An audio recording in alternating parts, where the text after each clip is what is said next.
Galdakaora etorri gea, sormene egitasmoan barrun, eta sormenen tailerrak, emanaldiak eta hainbat ekintza antolatzen dianez, gure kasun, gu Formol laborategitik etorri gea, tailer bat ematea, LH-ko ikasleekin eta gero batxillerrekoekin, eta pixkat azaltzea gure sormen prozesua zein izan dan, album gure antzezlana aurkeztea pixkat, eta baita ere sormen prozesuko ariketak behaiekin partekatzea.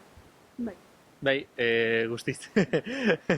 Dena laburtu. Bai, dena super ondo esan du, bai, batez ere da hori, kontrastatzea ariketa ohiko batzuk itea baino gehiago da, guk erabili izan deuna gure materiala sortzeko, beraiekin partekatzea, orduan interesante izangoa ikustea, guk nola bizien gure sormen prozesua, eta hori feedback baten nola gauzatzean, edo beraiek ez bizipen ateratzea dituzten gure sormen prozesutik.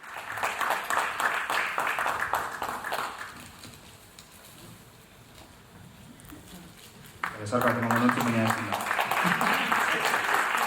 Gazterak asko. Egin lan guztia gaitik.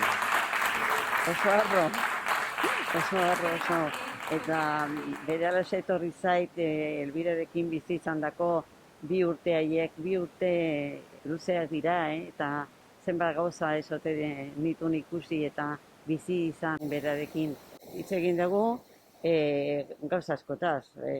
Lehenbizi, Elbirari buruz hitz egin dut, eta gero baita ere esan dugu nola dagoen adibidez euskararen arazo bada, gertatzen nahi dela ikastetxetan. Ikusten dugu nola ikastetxetan ikasten dutela, baina gure hizkuntza euskara hartzen dutela beharrezkoa bezala, eta ikasi behar dutela bakarrik irakuskuntzarako, bakarrik hortarako.